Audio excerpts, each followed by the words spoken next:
Metagenics gets to the root of whole body health with pure, potent ingredients sourced from nature, clinically tested and trusted by doctors for decades. And unlike some other supplements, Metagenics is scientifically designed to be completely absorbed and start working in as little as 45 minutes, bringing your body back into balance for lasting well-being.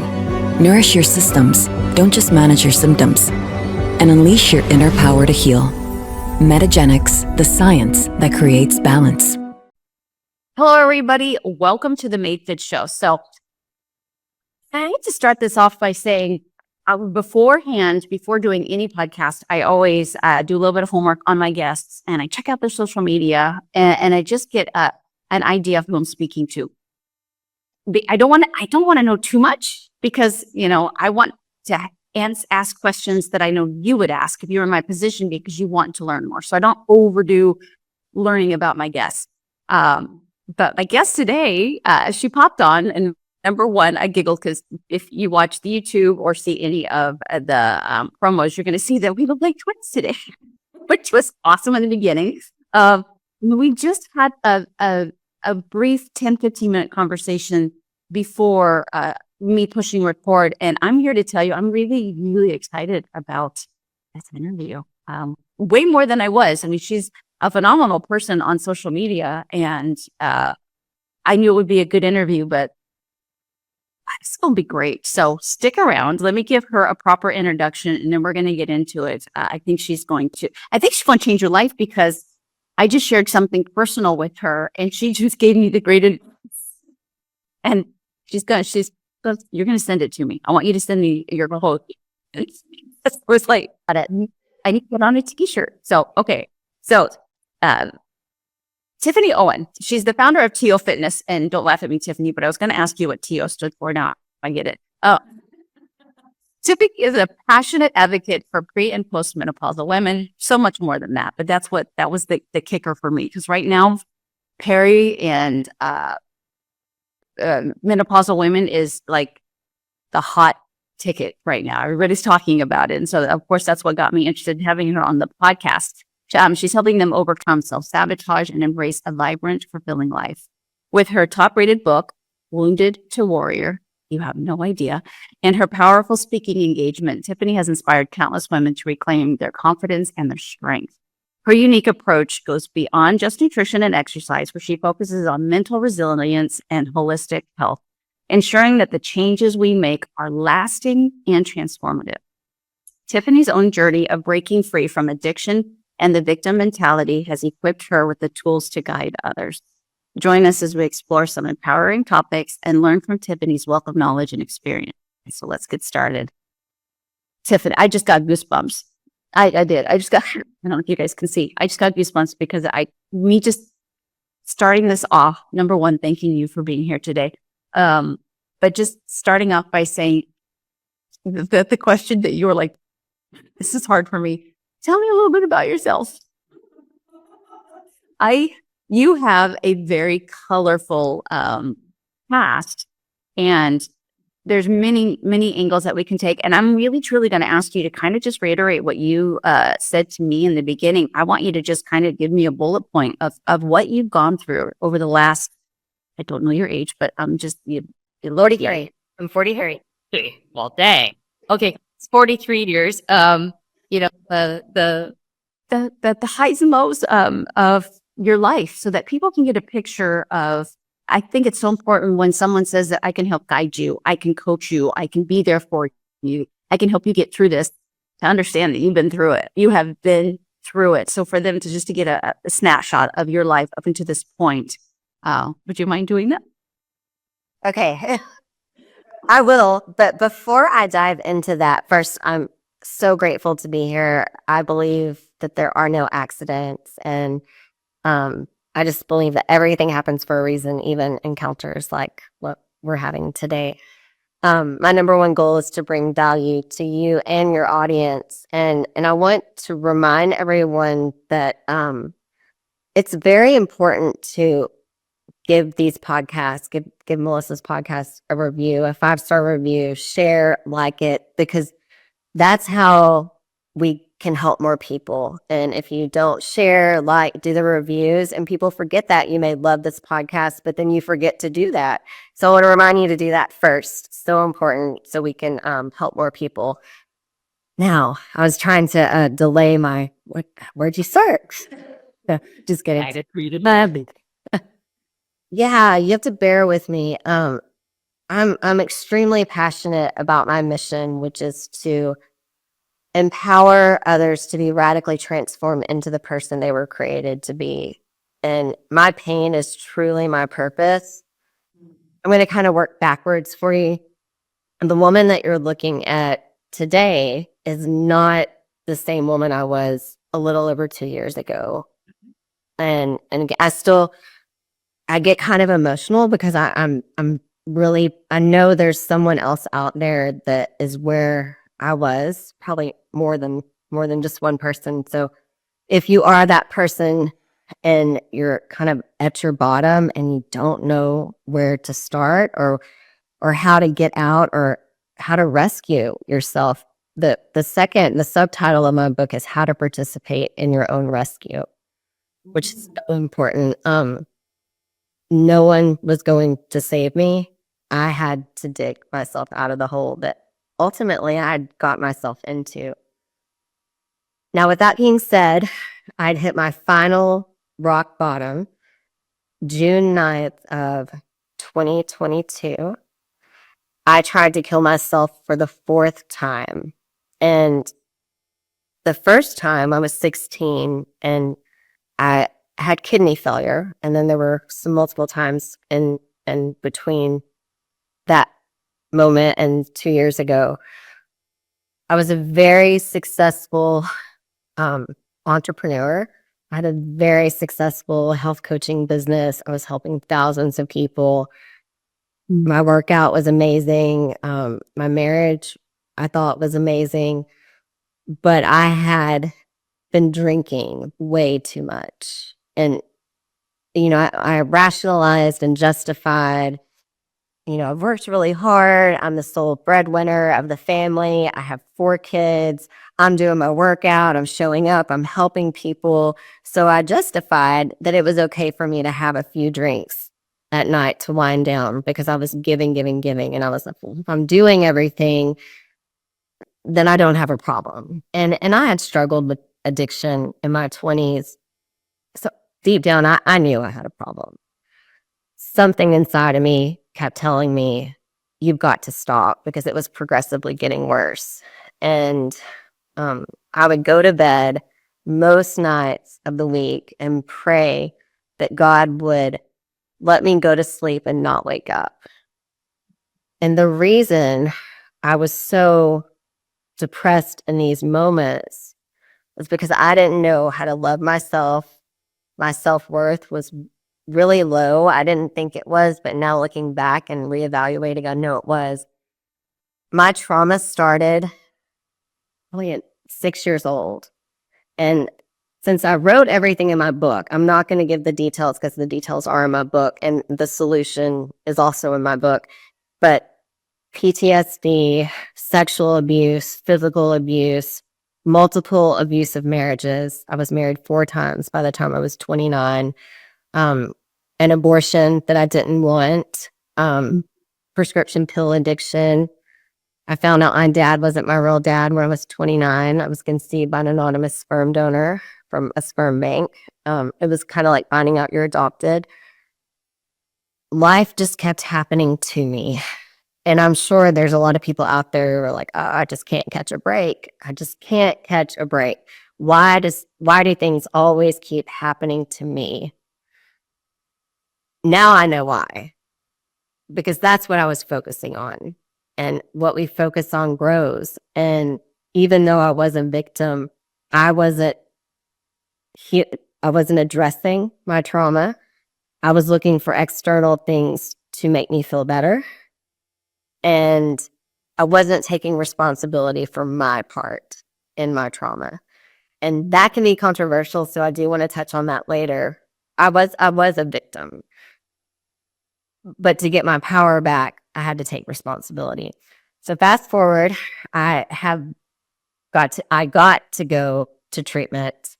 I got to go to a trauma treatment center, and my life has radically transformed with these tools that I use every single day, and I coach my clients to use as well. It's life changing.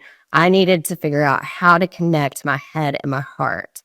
I knew I needed to love myself. I knew I needed, but I didn't know how to do it. And so for those of you listening who just don't know how to love yourself, that's what I hope I'll leave you with today, is kind of a roadmap on how to get started.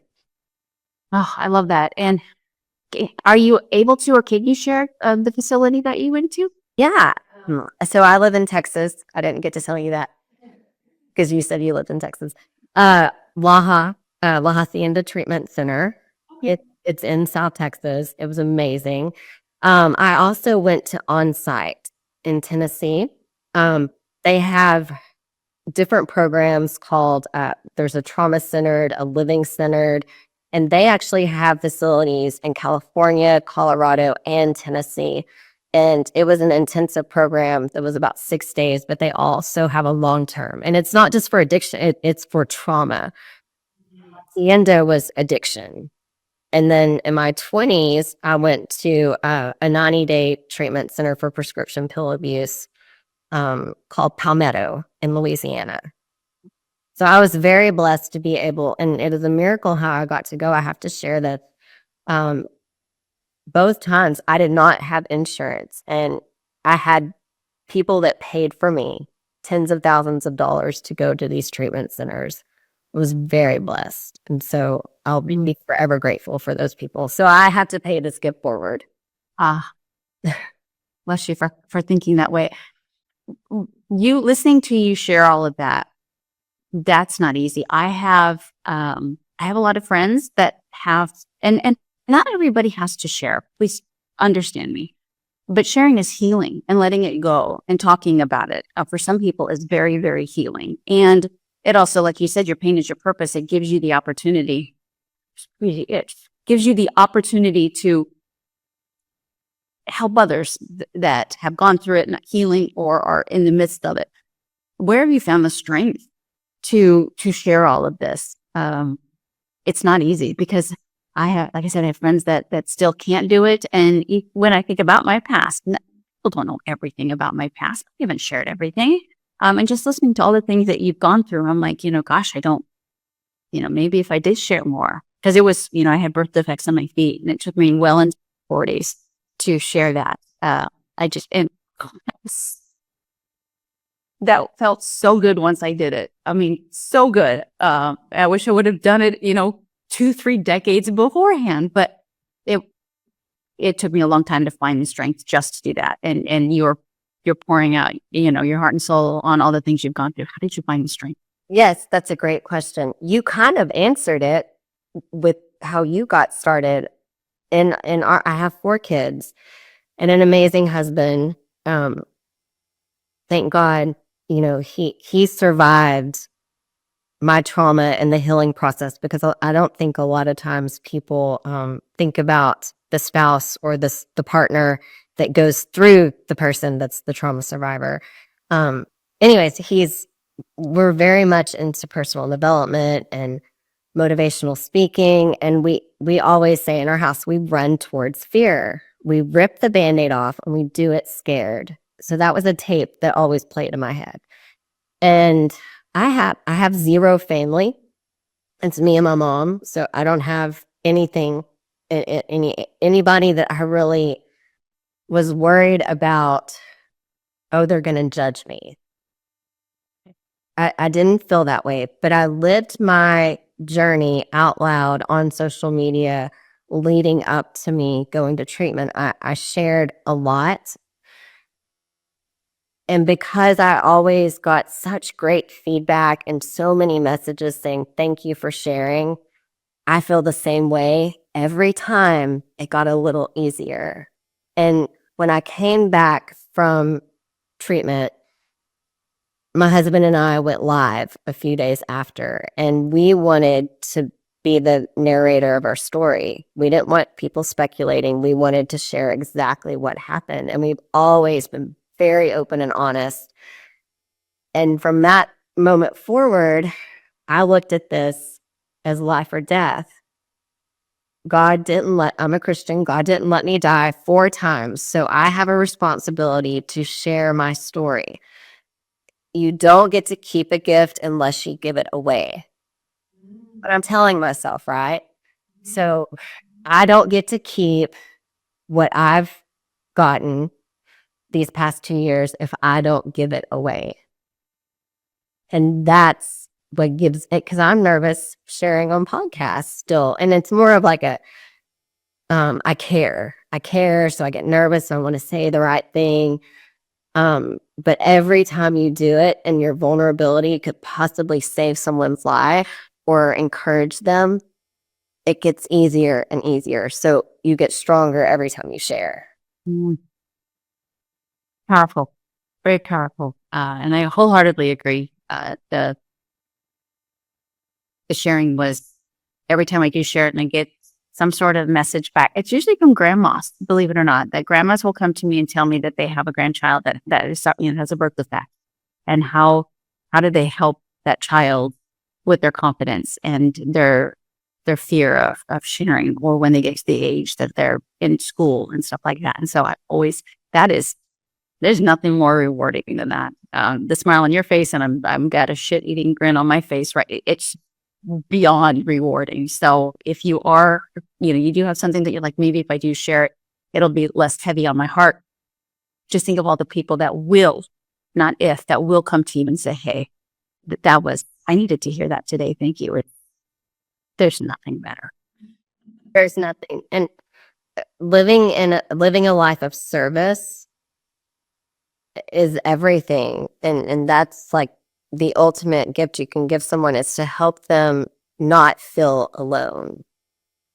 Yeah. And here's another t-shirt for you. What we need the most, we resist the most. Okay, so if you're out there and you feel like you have a story or something on your heart that you need to share, maybe it's not publicly, maybe it's with your best friend or someone that you work with, that you feel like this desire to share, but there's a wall up.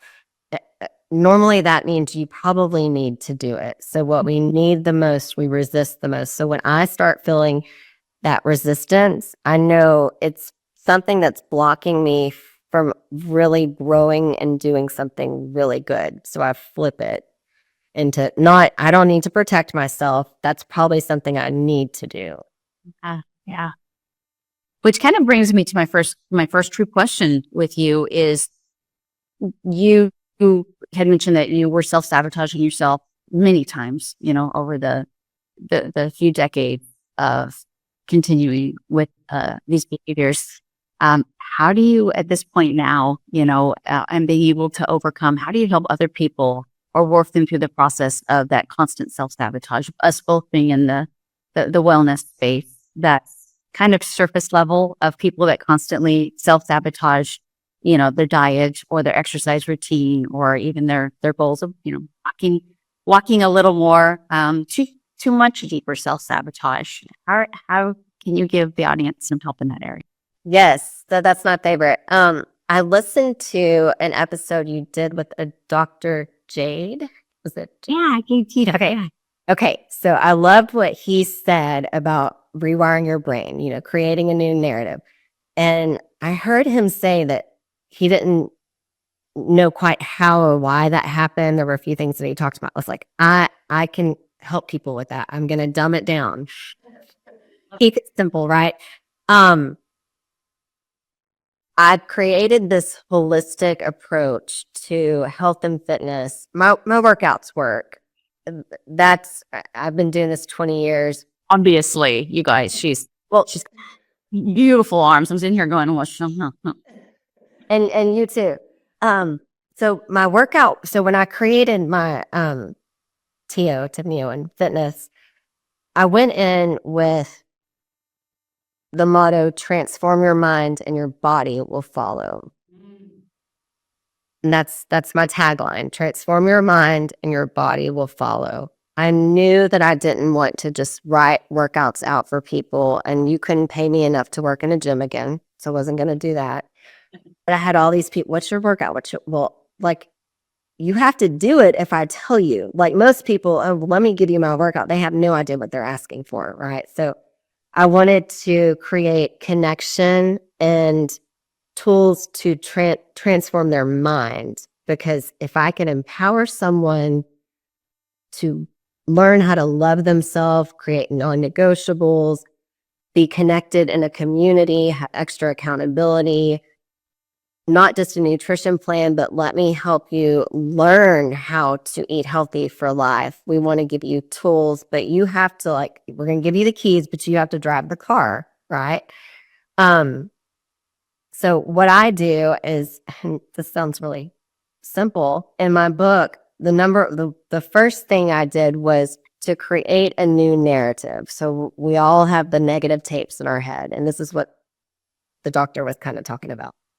Yeah, the negative tapes in our head. So we're always having a conversation with ourselves, always. What if you can get rid of the negative and flip it into the positive, even if you're not that yet?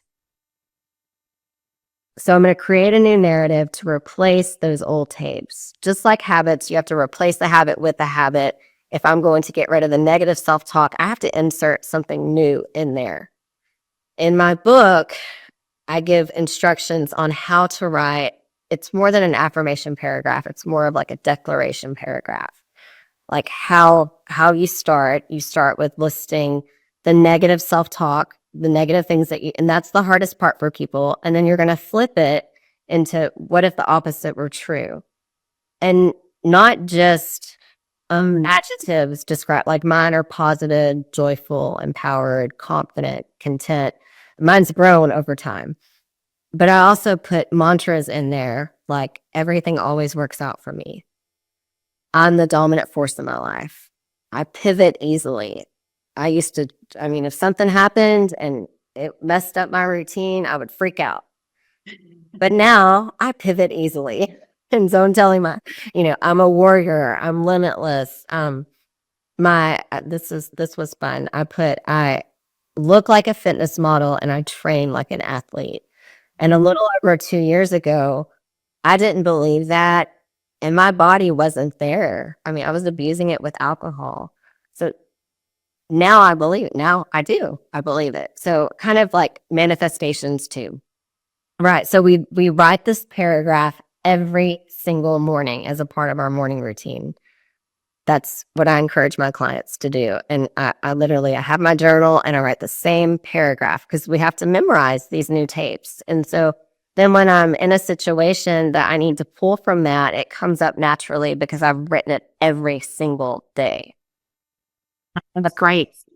You had mentioned that your words, your adjectives, adverbs were sort of failed in school, between the difference between adjective and, anyway, we won't go into that. The words that describe you said that they have grown.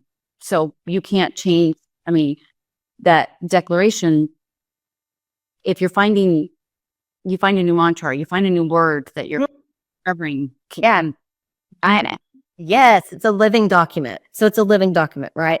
That's a great question. So the first time I wrote my paragraph, and this was actually before I went to treatment, I'm really big into Dr. Joe Dispenza's work, and I had been doing his meditations. I'd gone to his progressive retreats.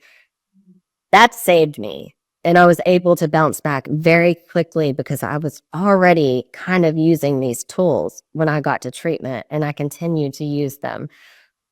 And you don't have to feel like it. You're going to feel really silly saying, I'm positive, I'm confident, I'm joyful, because you don't feel like it in that moment. And it's not about that. You don't have to feel like it, but it's what you aspire to be. And eventually you will believe that. So my 5 adjectives then have turned into like 10. I just keep writing more and adding to the paragraph. So, it does get longer. It's living. I'm at a loss for words because I'm just even thinking to myself, if I were to do that every morning, what a way to set up your day. What a way to set up your day. I might have to start doing that. Can I share what my morning routine looks like? Because that's a big part. I believe, successful people get up early. I just truly believe that. And before, the old me dreaded getting out of bed because I knew I was going to have the same day that I had yesterday. And it's hard to look forward to getting out of bed when you know you're just waking up to the same stuff that's been bringing you down, right? But now I'm able to get up at like 3:30 or 4 o'clock in the morning, and I'm ready, and I look forward to my morning routine like it's my medicine. Again, it's life or death. It's my non-negotiable, and this is what I do. And I teach my people. So I've got my clients who come in, they're like, I am not a morning person. And I'm like, okay, not yet. And then we have these like accountability groups within the big group that are people are waking up at 5 o'clock in the morning. It's so cool. Anyway, so I get up and I come straight to my space, which is like my office and studio, and I do a meditation. Then I write my paragraph. Then I have like a devotion time, and that takes about, looking at my clock, like it. If I do it correctly and I take my time and I put like classical music on in my ears while I'm writing my paragraph, and I do some gratitude, and we share wins too. I'll have to tell you about that too. All right, my wins that I intend on getting for the day. I mean, it sounds kind of hokey and silly, but it works. And I obviously what I was doing wasn't working for me, and I had to give myself, and I would encourage your listeners, give yourself permission to think differently. You can pick up your old way anytime you want, but be open to everything and attached to nothing. And that's how you're able to transform. You don't just be open. Just be open. I will consider that. Like, this paragraph thing might sound stupid, but just consider it, right? So I give myself a couple hours, and then I start getting kids ready. Well, my kids get themselves ready. I'm not going to lie. But I go into my day. You have 4 children. You have one out of the house, one getting ready to graduate, right? And then twins. I mean, teenage twins. I mean, don't write off how much work it takes, because there's people listening saying, I'm so busy. I've got children at home. Mm-hmm. Yeah, we should talk about that too, the busy trap. Yeah. That if you fight for your excuses, you get to keep them. Oh goodness, girl, you've got some good ones.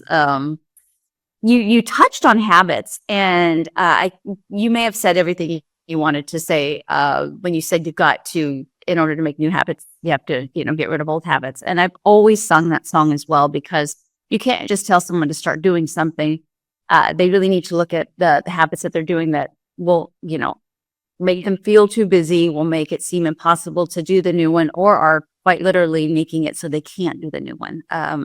Besides switching out the old with the new, being really cognizant of that. Any other tips on creating happy, healthy habits to Yes. Number one, your environment shapes you. If you're not shaping your environment, it will shape you. And that's really hard for people, because not only do you have to change yourself, you have to change your environment most of the time. And most of the time that means we have to delay, delete, and delegate. Okay. So some things we're going to delay, we're going to press pause, because they don't serve us or the goals that we're trying to accomplish. Delete means we need to stop them. Like I needed to stop drinking. I cannot drink like a normal person. It does not serve me. And I knew I had to stop that. And it could be binge eating.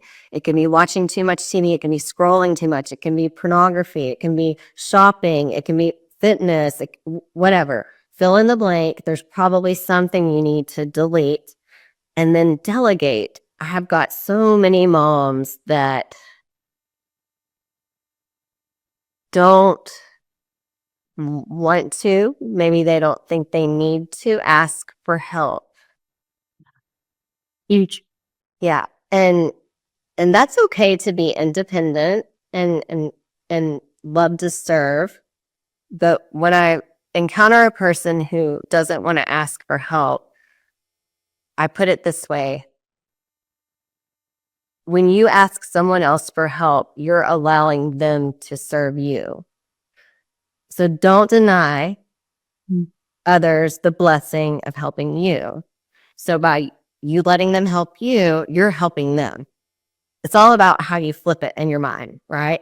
Because I used to be that person. I mean, I gave an organ away. Like I was a giver.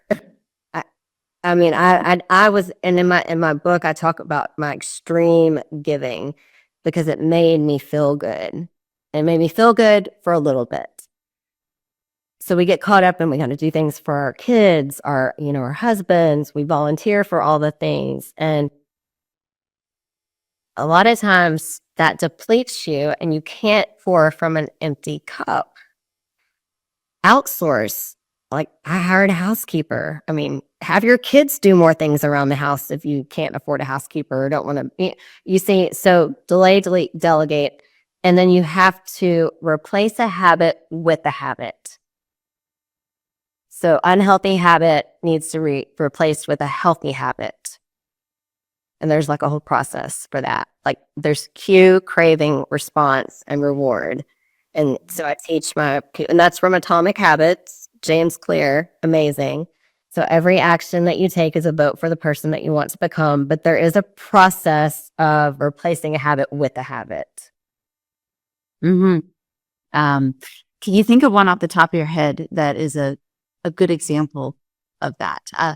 Yeah. So for drinking, for me, I don't crave alcohol anymore. I'm totally free of that.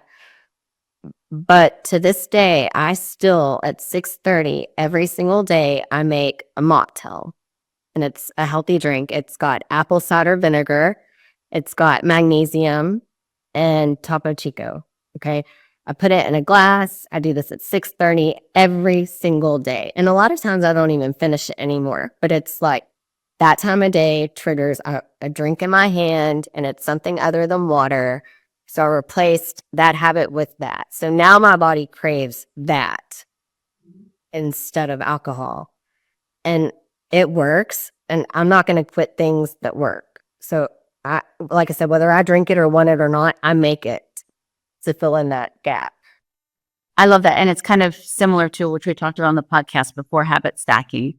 You don't, for my husband, my audience knows it's very difficult to get him to drink water. And he'll instantly pour his coffee and sit down, start drinking coffee. So I have to put a big glass of water right next to his coffee to remind him, drink that water first and then have the coffee. But without it's probably something we'll have to do forever because he's just not internalizing it. And that's okay. It's like putting those side by side. It's not hard for me to do. And it's so important to him. Creating those kind of habits where you put a habit you already have and you want to create a new habit, have one, benefit the other. Well, yeah. And then the coffee triggers the water drinking. I do this big thing. So I do electrolytes in the morning and I put it right by my coffee maker and I don't have a problem drinking water, but it's habit stacking. So I'm doing my electrolytes while I'm making my water and I didn't even know this was a thing 5 years ago. Right. And there are ways to rewire your brain, but it takes mindfulness and being intentional about what you're doing and thinking about what you're thinking about. You just don't think about what you're thinking about most of the time. But if you do, it's very empowering and you can really change. We have the power to change more than what we realize. The saying, you're a creature of habit, which is absolutely so true. But that doesn't mean that habits can't be changed, that habits can't be, accompanied by another habit. They're not set in stone. They're very convenient. They're very easy. They're, either in your unconscious mind, you don't even think about these habits, but it doesn't mean that they can't be lead to be healthier if they're not a healthy habit. You touched on the word holistic.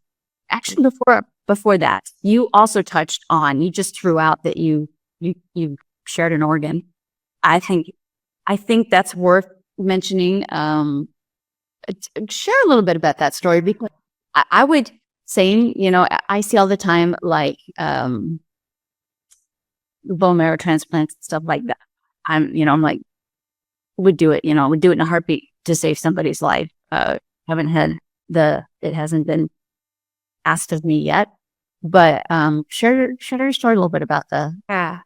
Um,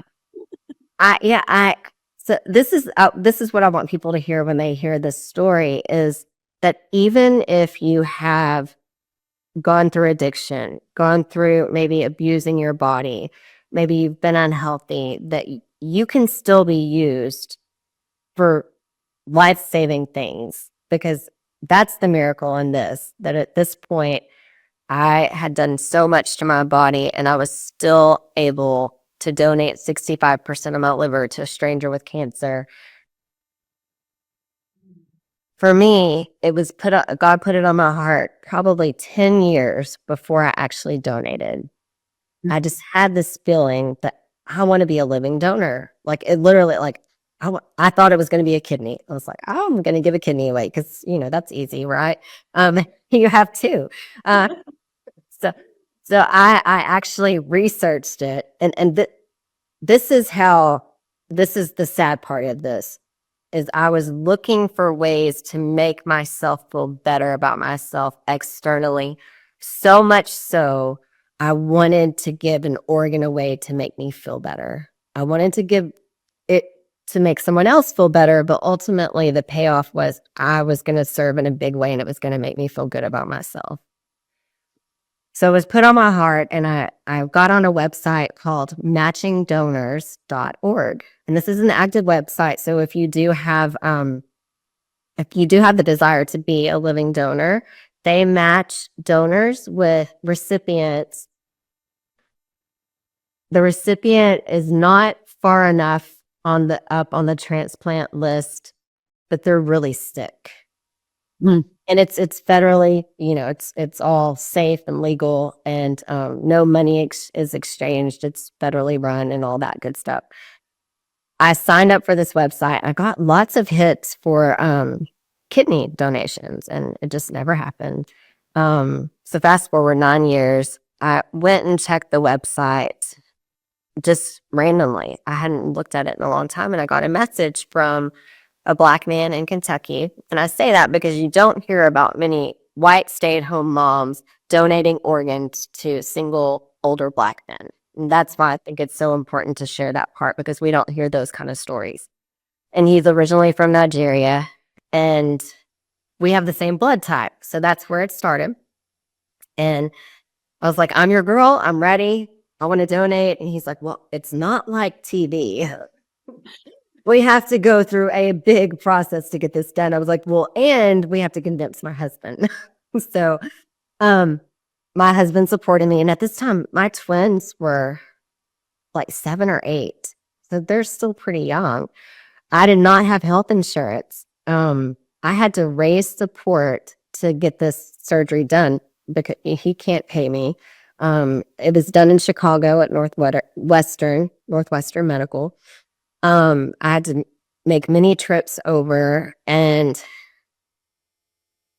I had to go through a psychiatric evaluation, lots of blood work, MRI. Anyways, I got to be a match. And in that time frame, I didn't drink. If I had a reason to not drink, I didn't drink. I was preparing to help save somebody's life. I didn't have an alcohol problem then, which prolonged my drinking, because I could convince myself, well, I went this long and my liver was good enough to donate. So it prolonged my drinking career, to be honest.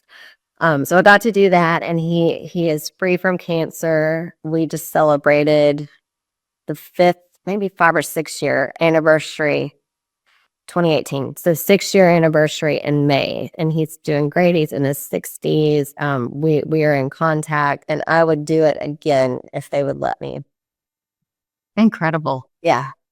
No, so just out of curiosity, being so fascinated with the human body, how did that affect you? You know, giving up so much of your liver, which is your detoxifier. It does so many things. It's such an amazing organ. Did you feel that you lost part of your liver? Is it back to the size it was? Yeah. Yeah.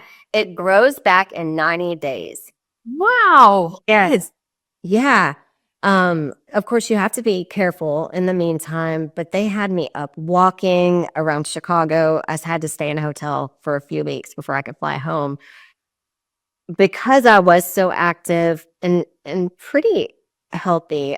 At that time, I was a little overweight. I was trying to work off a bad diet. I was probably 40 pounds heavier than I am now. But I really feel like because I had been exercising consistently for so long, I bounced back really fast, really fast. I mean, I would do it again in a minute if they would let me, but they won't let you donate twice. But it grows back in 90 days. People are scared, but you could get hit by a car walking across the street. I just really wasn't scared about, anything happening, donating. It was a great experience. Well, you know what, Tiffany, this is probably really remedial or elementary for me to say, but you would think too that you probably now have a healthier liver because you almost have a new one. Yeah. Yeah, which also gave me a reason to drink a little bit longer. Absolutely. Yeah. So when the doctor came out and told me, he's like, your liver is beautiful. I was honestly shocked because of the multiple overdoses of, drinking throughout high school and in my 20s. I was really shocked. So our bodies are amazing what they can do with healing and with shifting habits and cleaning up your diet, eliminating alcohol, artificial sweeteners, whatever the bad thing is that you're putting into your body will heal itself and bounce back pretty quickly. It's incredible. It really truly is. I think some people feel like maybe they're too far gone. So not true. It's just that those few decisions every single day to maybe move a little more. I mean, it's preaching to picking the more whole foods based diet will make a huge impact if you just make it a habit. Consistency, consistently. Yep. Okay, so I do want to go back. Thank you for sharing that. That is fascinating to me. It is. Well, whenever I feel like, oh my gosh, I can't do something, I'm like, Tiffany, you donated your liver. Anything is possible. Yeah. I use that to remind myself when I think, oh my gosh, that's too big. That's too big of a dream. That's too big of a goal. I'm like, no, you donated your liver. Anything is possible. And so I assume that that's the maximum that you can donate, right? Yep. Okay. Right. Yeah. The whole right lobe. So you donate the right lobe to an adult because it has to be the right mass. It can't be over 5% fatty. The veins have to go in the right direction. It's very hard to donate a liver. He had 8 people tested before me that did not match. The left lobe would go to a child. Sometimes you can only donate one or the other. And when I got my results back, the nurse told me you can donate either, which then presented a conflict in my head of, should I donate to a child? Yeah, I can see that. Yeah. I can see that. Oh, I bet he's very grateful though. And how do you think they'll have a relationship with him? So I want to jump back to you had mentioned earlier about holistic approach. First and foremost, can you kind of define what that means and then how you take this definition and you help the people that you coach? Yeah. Of course. So holistic for me is incorporating the fitness, nutrition, mindset. So healthy mind, body, spirit. So incorporating a workout that's effective and efficient. And I will tell you that pretty much probably 95% of my clients work out from home with minimal equipment. People are busy, and a lot of women, they don't want to go to the gym. They feel insecure about it, or I mean, it adds hours to your day. So I love that my workouts you can do at home. They're super effective and efficient with minimal equipment. And I have a team that helps me. So I have a nutritionist that writes my meal plans, and they're really a base. I don't think there's a one size fits all approach. So we use this as a baseline to make it work for the person. And we want to educate them and teach them how to make healthy choices. We have them log their food, and we teach them like how much protein are you getting, how to count macros, because we want to empower them. Then we do one-on-one mindset coaching sessions, and it's kind of like life coaching. I meet people where they're at. So what I'm going to talk to Sarah about may not be what I talk to Laura about. I meet people where they're at. We have them write their paragraph. That's one of the first things I do. I've created a community for just my active clients, and we have small group Zooms where they connect on an intimate level, and we partner people up to also hold each other accountable. So we have community, authentic community where you can be vulnerable. We have nutrition. We have, the mindset piece, and I will give them mindset homework, things to listen to, podcasts like yours. We're really big on sharing podcasts, and a lot of the people that come to me, they don't even know that the podcast world exists. I mean, there's a lot of people who don't know about it, right? And then the workout, and I want people to want to work out. I want it to become who they are, where they are intrinsically motivated. So, having women, I'm looking at your background. Is this kind of your home gym area, or do you have a separate area? Just because I see some equipment back there. We were talking beforehand about step classes. Is that kind of because it doesn't look like you have an overwhelmingly large amount of equipment. And so how, because like I said, I'm here in Mexico, and I got some handheld weights. I have some weird looking kettlebells I found at a grocery store here in Mexico. Oh, that's about it. I love that you asked that, and I don't talk about that enough. All of my workouts, I video that. So I write my people their workout, call my clients my people, their workout, and it's with. I also give them a video explaining the workout. So they have a hard copy and a video that's going to take them through the workout, and it's done with minimal equipment: a step, some hand weights, resistance bands, a stability ball, and that's really about it. And I have one client, she is on workout number 40, and I give new workouts every 2 weeks. So I have them do the same workout for about 2 weeks. I want them to be confident in it, and then we switch it up. But what you see here is what I use to train my clients, and their transformations it's kind of mind-blowing, but I really feel like it's because we create this connection and trust in the beginning, and I'm helping them build their confidence that they're pushing themselves when they're by themselves. It's pretty incredible. But yeah, minimal, that's it. Love it. I always call it a help peer pressure to have those peers that are going through the same, goals as you. They're always a little bit different, but there's an underlying same goal, and just being happy in your own skin, and having more energy, sleeping better, and having that community with that positive peer pressure is everything. It's one thing to try to do things on your own, and ironically, I was talking to my my following on Instagram through my stories about that being here, Melissa the Mountain Man, by herself for almost 3 weeks, which I was telling Tiffany, I miss my husband here. People are like, are you and your husband okay? If I shared with you the text that he sends me, you'd be grossed out. Really, We're very much in love. We're doing very well. This is actually, I think, good for us. I think it's good to do this. It's blue moon. It just really reminds you how much you need this person in your life. But I digress. That me being here by myself, I take such good care of myself. I mean, I have never eaten so well than I have these last 3 weeks. And that's because I'm very intrinsically motivated.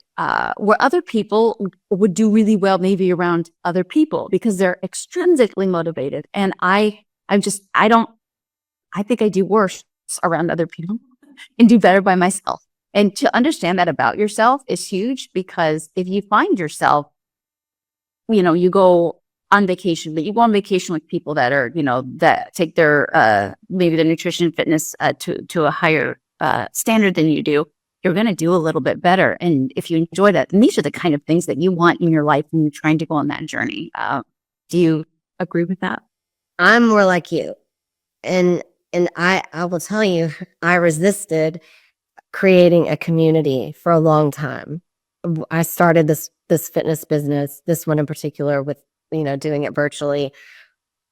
And I really resisted creating community because I didn't want it to be one more group that people were thrown into, because I'm like you. And I felt like, well, I'm doing enough with giving them one-on-ones, but they need more than me. And that was a little bit, selfish of me, because if I truly want to empower them, I need to connect them with other like-minded people. So what we need the most, we resist the most. I created this community, and really the majority of people do need other people in community. And I didn't realize how much I needed them. I'm going to work out no matter what, like you. Like, it's just who I am. I'm going to eat healthy. I'm going to work out. But I needed the community aspect, because being able to help them and feel their energy, and then we do a Zoom where I'm not on, and I have a couple of people on my team that lead it. It's an unplugged version where they share super vulnerably, and they all just help each other. People need to feel needed, and that's, if they're a little further along in the journey, that gives them purpose. And again, you can't keep a gift unless you share it. So we have this whole buddy system set up where people who have been with me a long time take on new people and partner with them. And that's for both parties, because if you've been with me for a while, it's time to help someone else.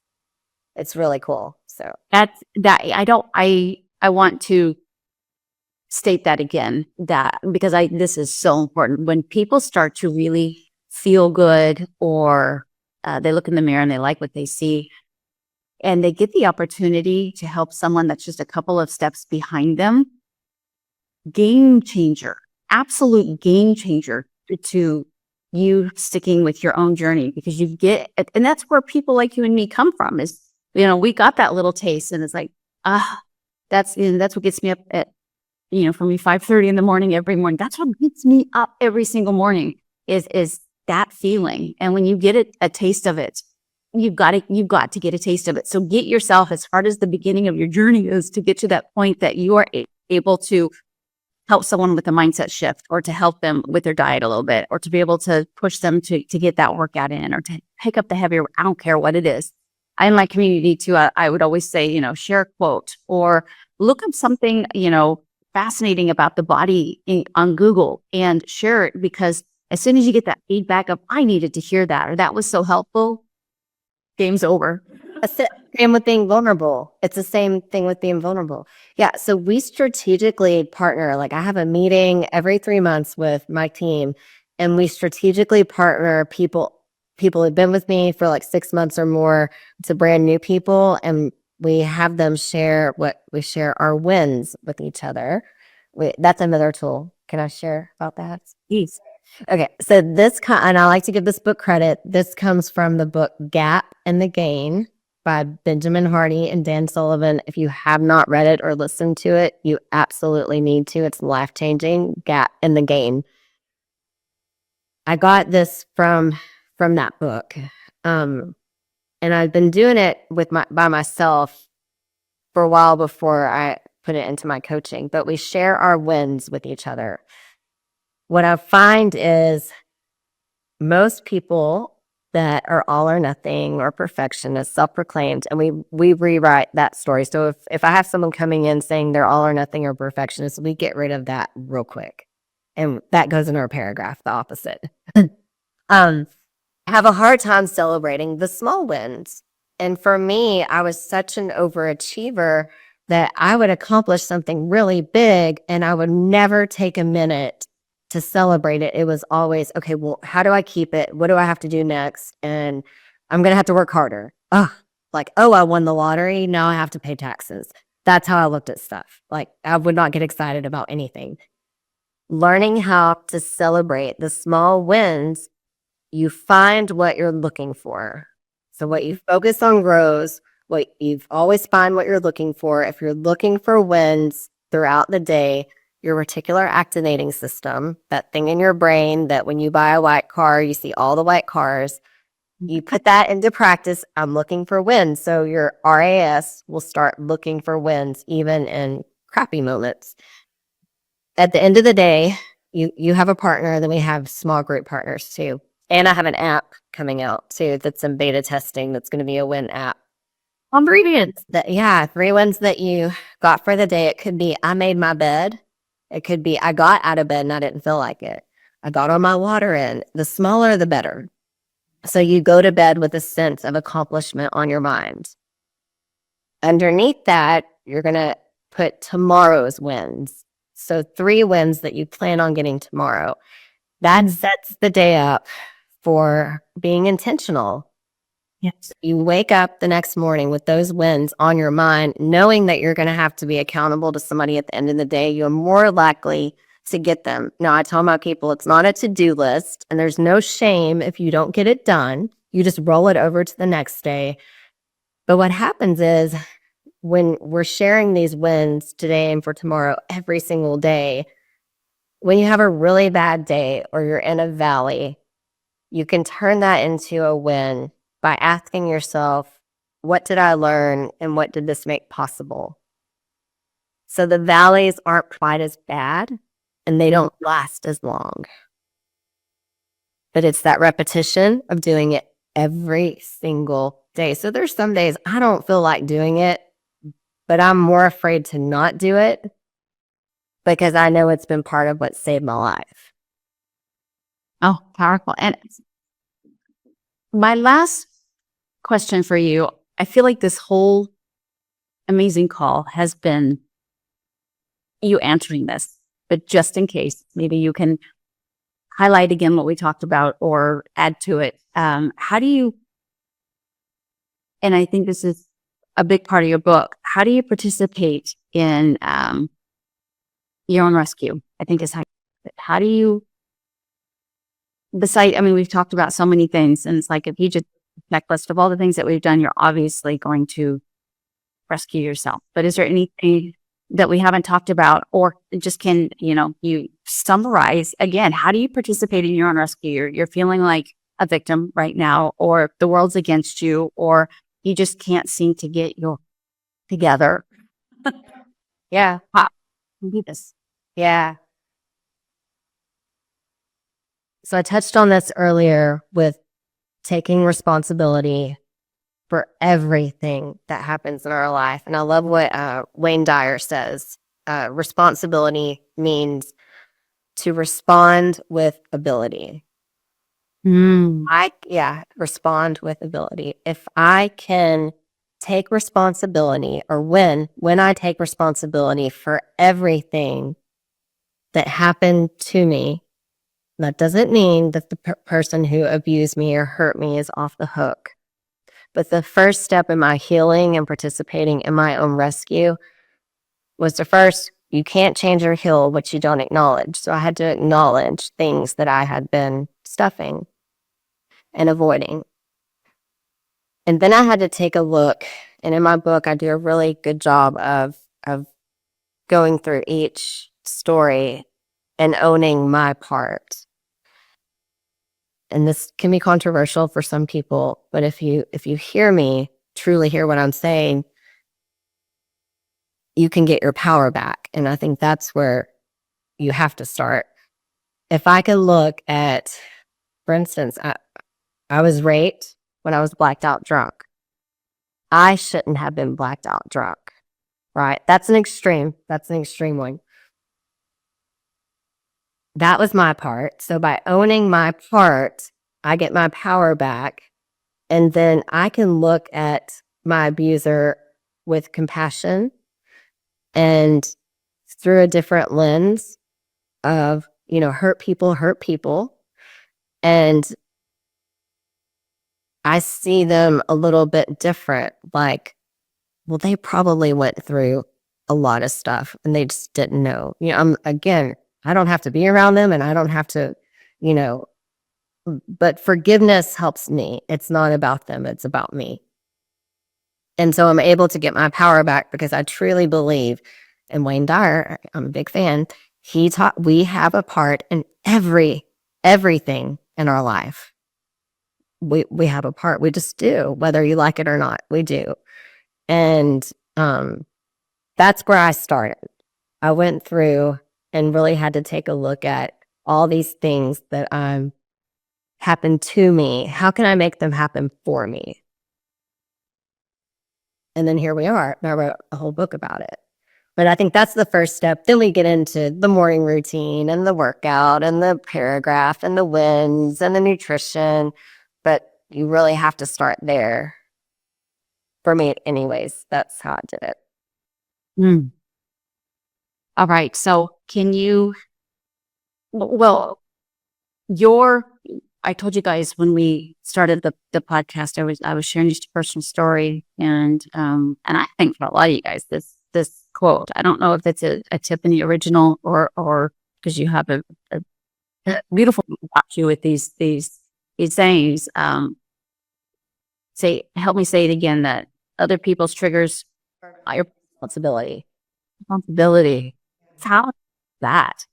I mean, in the world of today, where triggers seem to be rampant, especially, now that we live on social media and people really can't hear your heart or your dialect or, a hint of sarcasm or true compassion, especially if you type something. It's very easy to quote unquote trigger somebody, but to remember that's on them, not you. I think that's really, really powerful.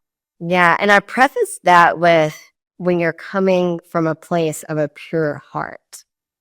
Yeah. Most of us are well-intentioned people, and you in particular, you have good intentions and you're coming from a place of a pure heart. So then you can honestly say other people's triggers are not my responsibility. And that's, I'll tell you where I learned that. I got to give them credit. I've hired a coach for everything. I think everybody needs a good coach. Our marriage, my husband and I, our marriage coaches taught us that.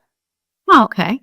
And during, times of we're trying to create healthy confrontation, healthy conflict. And that's where we started reminding each other, and your trigger is not my responsibility. You have to say it real kind. Your trigger is not our responsibility. But when I have, in your situation, when you just have to remind yourself, like, people are going to get offended, whether it's you or you insert someone else. People are always looking for a reason to get offended. So that's a really big load to carry, and you can free yourself from that by other people's triggers are not your responsibility, and other people's opinion of you is none of your business. Yeah. Yeah. And I, this is a much, I guess, sillier way of saying it. I'm going to give my girlfriend, Angie Belmore, love her to pieces. But when you get criticism, for who you are on social media and stuff like that, and I hate to be what I call misunderstood, because maybe I said something, or even I had a fact that wasn't perfectly correct. We're all human. The wave of hate for less, they're just, it's hateful. She always says, the people, if you think of, Mother Teresa and Gandhi and the most wonderful people they have people that hate them too. You're not exempt from hate. So, and the bigger difference you make, the more of them are going to show up. And so I've always internalized that as well, that, if you start to share your story, like we just full circle back to the beginning of this and share your story, and you find that people, are not being kind to you sharing parts of your life and decisions that you've made, whether they were right or wrong, sharing them heals you. And you get those people. Oh, remember all the things that you've said, but on top of it, it's, uh, I think it's Hermosa. My co-host of this podcast is a big fan of his, and I believe it's his wife, she sent me something that says that the bigger of a reach that you have, the more creeps that you'll get. Yeah, she talked about people making fun of her voice. Yeah, and I've been accused of looking like a man. I mean, Oh yeah, we all have. yeah, right? I'm like, okay, well, block and delete. Those are not your people. Right. But her story was really good. I can't remember her quote either, but I've heard her tell it before. So good. Yeah, and I put it to my daughters who are both on social media. And man, are your twins boys, girls, one of each? I've got 3 boys. My oldest is a girl. Okay, I don't know if that's any easier. Probably not, but I feel like maybe it is. But raising kids in this era of social media, I don't know. Hats off to moms out there. It has got to be so dang difficult. So dang difficult. And I really empathize with the struggle that is. But okay, I would love for you to share all the ways that you could help the listeners. Will you hold up your book? It's a beautiful book. Yes. Yeah. So, Wounded to Warrior, How to Participate in Your Own Rescue. Just beautiful color. Is it available on Amazon, or is it? It is. It's on Amazon, Barnes and Nobles, Walmart has it. You can find it on my website, which is coachtiffanyowen.com. So that's my book. And do you want me to share the other? Okay. All right. I'm excited. So I was very impressed with how you and your partner over deliver. Where I listen to a lot of podcasts and like, man, they really over deliver for their people. And so that's kind of inspiring me to over deliver. I have never given away anything for free because I really haven't had to. But I want to help as many people as possible. So I want to give your listeners a free gift, and it's called the Holistic Wellness Kickstart. Okay. This is definitely for pre and postmenopausal women. If you're just looking for a way to get started, okay, this is for you. I'm going to give you a 7-day meal plan. Okay, so this is 7-day meal plan written by my nutritionist that's on my team. She's amazing. She actually has even written her own cookbook. So this is good stuff, and we really focus on resetting women's metabolism. So this would be a good start for that. From all the yo-yo dieting, a full body workout that you can do at home. You can do this at the gym, but at home, traveling, whatever. It's a good workout, and then one mindset mentor group Zoom. We're going to invite people on to do like, what is the mindset Zoom? And we're going to do a group Zoom. To get that, I am mostly on Facebook. So private message me on Facebook, the keyword START. And I'll know that you came from this podcast, and I will personally send it to you. I'm hoping I can handle that. No, I've got it. No, I'm just kidding. Then I'll personally send it to you. And then you can also go to my website and you can private message me there. It's coachtiffanyowen.com. Owen without an S, no S. Gotcha. Yeah. So for Facebook though, is it your personal page, a like page? Is it to Yeah, and it's my personal page is Tiffany Owen. You can message me on Instagram too, and that's Coach Tiffany Owen, but I'm more active on Facebook. And then I have somebody that kind of is helping me learn Instagram. All this social media stuff is hard to keep. I mean, it's a full-time job. I've always wanted to tap in the world of TikTok. I mean, I'm on there that made that algorithm perfect for me because all that shows up is animals and comedians. For the Yes. Same. Like, that's another thing. If you aren't clicking on negative things, it will not show up in your feed. 100%. 100%. So be mindful of what you're reading and clicking. But private message me on my website, Facebook, or Instagram, and I would love to get you started on your holistic health journey. That's incredibly generous of you. I don't think I've not had a guest offer something like that before. And I'm going to go message you start. But I will message you. I appreciate that. And so would my following, especially this is a great time of the year to get a fresh start. And like you said, everybody needs a coach in every aspect of their life. There isn't, you're not good enough in any area of your life that you can't improve.